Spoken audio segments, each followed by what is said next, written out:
All right, welcome back. We are back again with Ciarán Halligan here at Men Explained.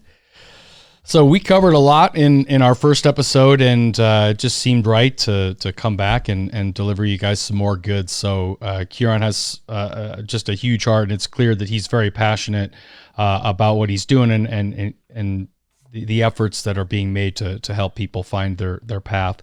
We did discover that he has a real interest and a real passion to help men, and he has actually kind of had notes and some things kind of geared up to create his own podcast to do the exact same thing that we're doing, which is really cool. A little bit of destiny in that, I guess you could say. So you read a passage from a journal that you had shared that you wrote a few mornings ago. I'd love it if you could share that with our listeners. Yeah, it's actually quite interesting. So I probably realistically, I might have written it about a month ago. So there's a really nice kind of synchronicity that's showing up here. So that's not a coincidence. That is destiny. No. Yeah, absolutely. I don't believe in coincidences. So every morning, just for people who are listening, every single morning, and this falls into my morning routine. So I mentioned on the part one about how I get out for my walk, my incantations, my cold shower. Journaling is also a part of my morning routine. And something that I've felt on my heart for months and months and months. And it falls around this idea that just this weird kind of feeling that's kind of being driven into the world about how men are like toxic and bad and that sort of stuff. And it's just not true. It's crazy that people would blanket an entire gender of people under a single word, and a negative word for that point. So I have felt very, very strongly about this. And what I was journaling, to get back to your initial question. So when I journal, I just write as quick as possible. I don't stop. I don't try to make sense of it. I just kind of follow whatever the pen is going. So this is what I wrote down. I want to make a podcast. I want to help men. And the name that actually came to me was Reclaiming Masculinity or Unrestricted Masculinity. I'm not quite sure what it's going to be called, but maybe it won't even happen. Who knows? But both are awesome. Both are great. So I want to help men become men. They're not toxic. They're not aggressive. It's not bravado and it's not alpha. It's not victim. It's not fearful. It's not a wuss, and they're not afraid. I want to empower them, make them strong, supportive, caring, self-respecting, firm, reliable, non-apologetic, business makers, family men, a community of strength. Stand up, step up, be counted, protect the weak, become great husbands, find the truth and overcome your guilt. Less opinions and just more facts. Help men flourish. So what do I need? I need people who know about health, who know about finance, who know about investing. They know about strength, the gym knowledge, real estate, making better decisions, fashion so they look well, take care of yourself, your mindset, your knowledge, martial arts, and celebrate men. And the people who kind of came to mind who I was thinking about this is Jordan Peterson, Joe Rogan, the Navy SEALs, successful businessmen, and Grant Cardone. And then in hyphens I wrote success, high performance, self-development, cars, guns, and sports. If it doesn't capture about everything that we're about here too, I think it just speaks to the broader need for these conversations. So it's really cool in a very unplanned way that we've came together, with the same motivations to give back. It's the reason why we're having this conversation today. So a big part of getting to that place, becoming a more integrated, giving man of high value, right? You got to surround yourself with the right people. That's so crucial. You guys have a law of exposure that you guys really work within. Can you talk about that a little bit? Yeah, so the law of exposure is one of the most important things that people need to understand, because it's a double-edged sword, right? Or double-headed snake, whatever you want to call it. You got to tame this thing. And it's basically the idea that we become those who we surround ourselves with, right? Or who we expose ourselves to. But that's risky, because it means not only if we expose ourselves to successful people, we'll emulate them, we'll become like them. But if we expose ourselves to people on the other end of the spectrum, we'll become like them. So you know the expression misery loves company, right? Oh yeah. It's a law of exposure, right? It's a horrendous cycle that people get into. So the law of exposure, it's been an idea that's been around forever. And you need to be very, very careful about who it is you expose yourself to, because you do emulate their way of being, right? And you gravitate towards their level of success, and you tend to achieve the same results that they will achieve. You know, some people simplify it down to you become the sum of the 5 people who you're around, right? So if you look at the 5 people who you are around, and let's look at it from a financial perspective. If you're surrounded by 5 people who are kind of not really trying, they're just kind of making ends meet, they're not really achieving, that's not going to inspire you to become a better person. It's just not. But if you move into a circle where people are high flying, high performers, like, you will automatically kind of gravitate into that sort of person. So the law of exposure is absolutely critical in order to understand it, just to live a better life. You know, it improves your game. If you look at tennis players or soccer players, right? You know about my love for football. So They don't play against the worst players they can find. They want to play against the best players they can find, because it ups your game and you start to understand the little nuance, the little subtleties that make the difference. That's what you get from those people who are operating at higher levels. Where if you stick with the people who are operating at lower levels, you're going to kind of gravitate into that sort of mindset. So it's incredibly important. And it doesn't just like count for the people who you spend your time with physically. It also counts for what you watch on TV, the social media that you surround yourself to. So you got to be very, very careful, because if you're watching social media, or if you're surrounded by people who complain, who are victims, who are negative, that will affect you on levels that you will never, ever be able to recover from, because you're surrounded by it. It's deadly in terms of growth on a personal level. Yeah, the expression that you participate in what you observe, and without even realizing it, on an unconscious level. And you mentioned something about tennis. Last summer, I got a chance to play some golf a couple times with some guys that were way better than I was, and I got stomped. So humbly, I had to take my medication. But I will say that on the second half of summer, my game was amplified much better, because in those moments, even though I was getting my butt kicked, I raised the stakes, and it was because I was surrounded by a better group of golfers.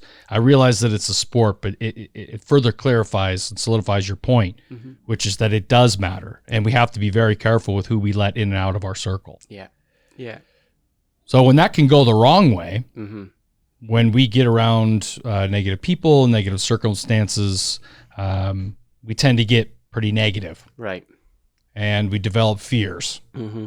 You guys have 7 different fears that you go through, and that you help people contend and break through. So I was hoping that you could go through the fears, and we can chat about each one. So the 7 types of fears. Yeah. So just to kind of follow up on that last point you made, because I think for this podcast in particular, there's an added element which is worth mentioning. The law of exposure affects you, like you said, on every single level. So if you want to be a father, like a really good dad, be around people who are really good dads, right? If you want to be a great husband, be around men who are great husbands, and you'll automatically kind of take that on board. So that's something that I feel very strongly about, because I think it needs more reinforcing these days. So that was just an extra thought I had. But in terms of the 7 fears, so I read a book. My father-in-law actually got me a book by a guy called Darren Donnelly, and it's called Victory Favors the Fearless. And it's a really great personal development book, because it's written in fiction format about a boxer, right? And it's about overcoming the 7 different fears that he has.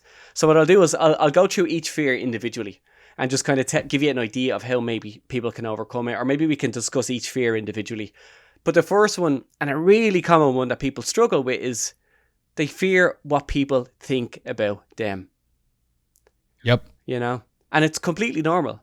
And I feel like maybe it goes back to when, like, thousands and thousands of years ago, when we were all part of tribes, and you were so dependent on everyone else in that tribe that if someone thought that you weren't good enough, you're in serious trouble because there's only 12 people in that tribe. And if they kick you out, you're done. There's no 7-Eleven around the corner that you can go and buy a box of cereal, right? Yep. If you're kicked out of that tribe, you're done. So the fear of what people think, I feel, is really deeply ingrained within us. It is, and to add on that, I think that our metric for that now is very different than it was in tribal times. Now it's seen as how many followers, how many likes do you have, how many retweets do you get, how popular you are on social media. That speaks to nothing about the kind of person that you are, how valuable you are to your family, to your community, which you should care about. Those are the people that you should care what think about you, not, the amount of likes and subscribers. And that counts for shit. What really matters is the content of your character. You should care what those people think. Yeah, no, and I agree with that completely. Social media has paralyzed people because they see everyone else living these perfect lives, and the truth is no one is living a perfect life. Right. It's all just this crazy illusion that everyone's living. And the truth is, success is not measured on a number of times someone double tapped your picture to give you a heart. Success should be measured. And I say should, I don't like the word should because it feels like it puts people under pressure. But I guess success is best measured when you measure it based on stuff that's in your control. And that's the fact that you posted that picture that you were afraid to post. That you did that Instagram live that you were so afraid to do because you thought people would judge you. That's success.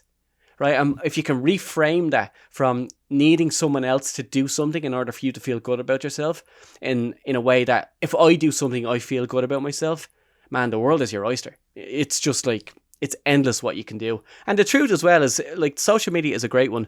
People don't really care about what you're doing. They care about you, right? And they want you to be well and they want you to succeed. They don't really care about what you're doing. So if you have a conversation with someone, they'll ask you, oh, how are you doing? What's going on? It's like, oh, I'm doing all right. I'm doing X or Y. As long as it kind of ticks the box that, okay, they're doing okay, they'll forget about it in a minute. If you tell them, oh man, I'm really struggling, I'm under pressure, I don't know how to pay my bills, you'll get a totally different reaction. They'll remember you 2, 3, 4 hours later on because they know that you need help. But people have lost this on social media because they think that they need to portray this perfect life. And because everyone's portraying a perfect life, no one really cares about how people is doing. They just want to know that you're doing okay and you look like you're doing okay, so I'm not going to reach out to you. It's really, really unhelpful. It is. And that whole idea of needing somebody else's validation. Yeah. If you're giving just to get, that's horse trading. That's a transactional Instagram post. There's no humanity in that at all. You're looking to fill an unfillable bucket for validation. So yeah, that's a huge one. What's the next one? So the next one is the fear of change, right? Oh, yes. One I struggled with deeply when I left the hospitality group and went out on my own coaching. Man, that was a tricky one because you're dealing with uncertainty and people don't like uncertainty, right? And I feel like it goes back. A lot of these I feel like are rooted in historical contexts. Uncertainty of where your food is going to come next, right? Because back in the day, let's go back to being in our tribe again. There was no unemployment. Right, there's no Uncle Sam giving you a handout when you're struggling. So it's either you figure it out and you make your food or death, right? And that's a pretty rough edge to live on, right? So I feel like that's still part of an issue is that people are so afraid of change because they're afraid of the worst outcome. And what really happens in those circumstances is that your brain, which is your greatest asset but also your greatest challenge, it knows your deepest, darkest secrets and fears, right? More than anyone else on the planet. So it will go straight to, what is Aaron's most biggest fear? I'm going to tell him about that if he starts to make this change, and it will stop him from doing it. Because right now what we have is good. We're certain, we're comfortable. I know there's X or Y coming in. I know there's food in the fridge. But if he makes a change, that might all change. So the way to overcome it is, it's not even trying to defeat the fear. It's just trying to build up courage. Yeah, the whole idea of being very comfortable and safe. I don't know if you've ever read any of Mark Manson's books. The most recent one that he wrote about hope is very good because it really illustrates the idea that we're living at a time when we get it exactly how we want it, the temperature that we want it. the time that we want it. And if we don't like it, we can kick it to the side. We get the next thing just how we like it. And yet at the same time that is so possible and so accessible, we are also experiencing rampant depression and anxiety and issues. And I think those two things cannot be separated. They're so intertwined. So that fear of change, yeah, it is very primal. Yeah. But getting it just how you like it, so comfortable with ease, it's not the way to go. It's not, man. You got to embrace fear. It's like imposter syndrome, right? It's like people who are afraid of being the imposter in the room. And you know what? Here's a little nugget to help people. If you're struggling with imposter syndrome, it's actually a great sign that you're making growth, right? You've stepped into an uncomfortable zone. So reframe it. I call it growth syndrome because it's a feeling of growth. When you call it growth syndrome instead of imposter syndrome, it gives it a totally different swing. You know, so now I love to feel it. I'm like, oh, I'm doing this. This is different. You know what I mean? Whereas beforehand, I was like, oh, kind of fearful, scared in the back of the room, sitting at the back, wouldn't put my hand up. But now it's the total opposite. So like, I feel like calling it imposter gives it a negative connotation that makes people not want it. Whereas it's actually, it's the greatest signal that you're progressing as a human being that you'll probably get. Yeah. And it should not be overstated that you're now seeking it out. Yeah. Instead of restricting it and avoiding it and putting walls up, you're now like, oh, where can I get a little bit more of that? You know, you're starting to break down some barriers. Yeah, it's a great Very catch. Cool. Yeah. Yeah. So fear of change. What's next? The next one is making a wrong decision. Wrong decision. Right? Yeah. Nobody wants to be wrong where everybody's right. God forbid, my man. No. Yeah. It's a scary thing because, you know, what if I can't undo the damage? You know, or what if it's not as good over there as I have it right now, or maybe where I have right now it's not so bad, and you know maybe it's worse over there. Fear of making the wrong decision is debilitating for people. So I always feel like the best way to overcome that one is to give yourself a time frame, right? So because the problem with it is people might think it will last forever, you know. So it's like give yourself a time frame. A month, 4 months, 6 months, a year, whatever. It depends on what it is you're working on. But if you give yourself a time frame, well, then it's like, all right, I'm giving this a chance to see if it really worked or not.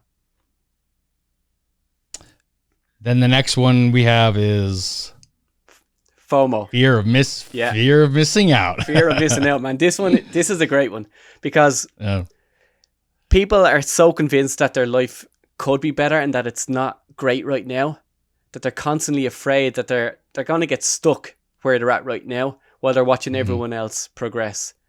And it's just, it creates an emotion in people. They respond emotionally, and it's very, very, it's reactive instead of being responsive. So it's crazy. I see it a lot. And it's just like, it's really unhealthy. So yeah, FOMO, fear of missing out. It does make for a pretty efficient sales tactic. I have to be honest. I do. It is a strategy that I use in sales. Yeah. But in terms of personal approach, fear of missing out. Your brain can wander. Get in your way. And you know what? That's a good point too. So you can use it in a way that's actually quite productive. If you bring someone's attention to what life. So if you don't make this change, life in 5 years will still be the same. Is that okay for you?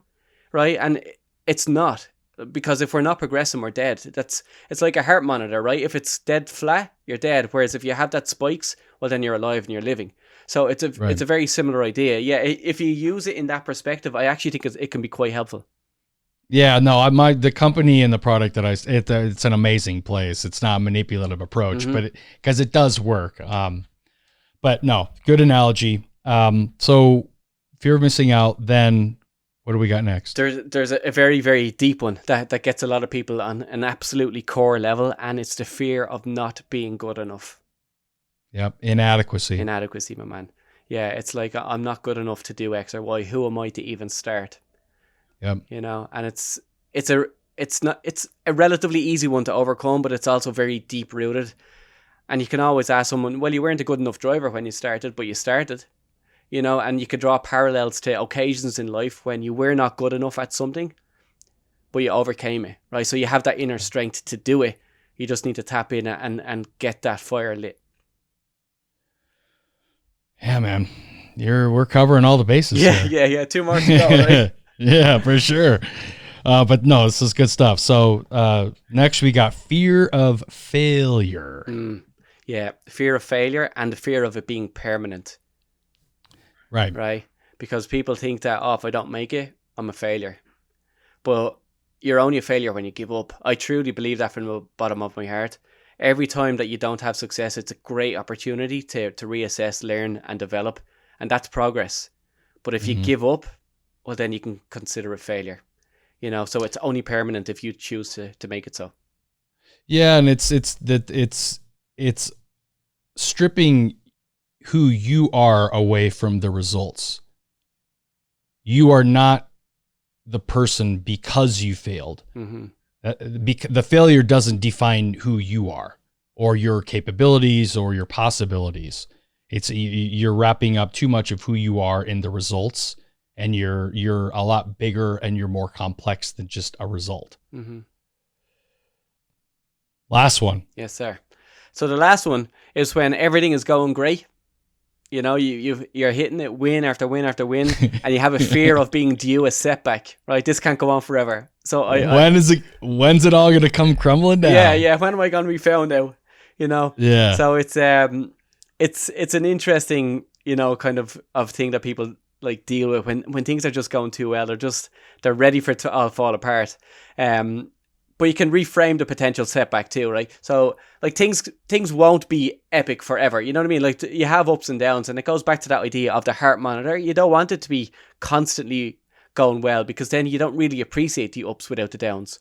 But you can reframe the setbacks as they come into opportunities to learn, adapt, and be even better the next time around. And that's what I would work with someone with. It's like, okay, when that does come around, that's fine. Let's figure it out. What's the lesson within that? And lessons are what make us develop into the people that we want to be. And then we can pass those lessons down to our family and our kids, and we're leaving the world in a little bit of a better place because of it. Hell yeah. And these are very primal urges. These are very primal fears that we have.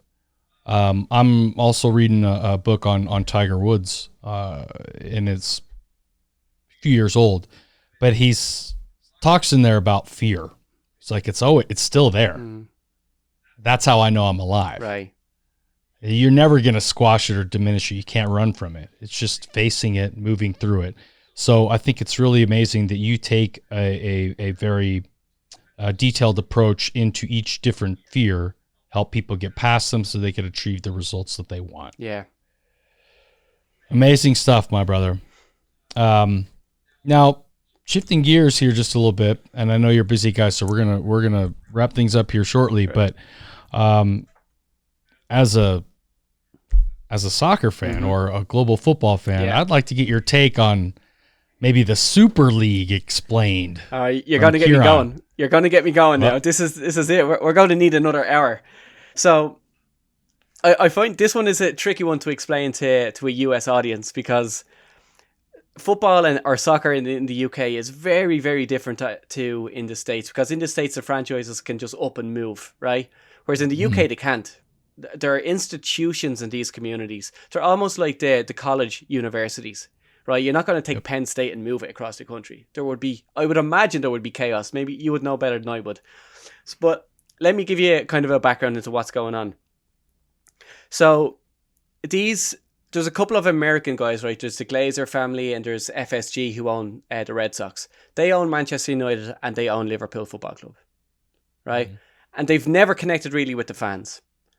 And they have gone and done the most craziest thing. So let me try and do the old switcheroo, and I'll try and reverse it for you. So imagine someone from the UK came in and bought, let's say the Packers, the Dallas Cowboys, the New York Giants, and I don't know, the 49ers, whoever the four biggest NFL teams are, right? Yeah. And let's imagine for this case that over here, the NFL has money that ripples down into college football, into high school football, right? So they're all kind of reliant on the NFL. Now imagine these English guys came in, bought them 4 clubs, and then decided that they are no longer going to play in the NFL. They're going to create their own tournament where they are always in the playoffs of this brand new tournament, no matter how good or how bad they are, and they might let 1 or 2 of the other NFL teams in because they're being so kind, right? I don't know how that would go down over here, but in Europe, it created absolute chaos because, like, everything is based on merit, right? Yep. If you're not good enough, you do not get into the European Champions League.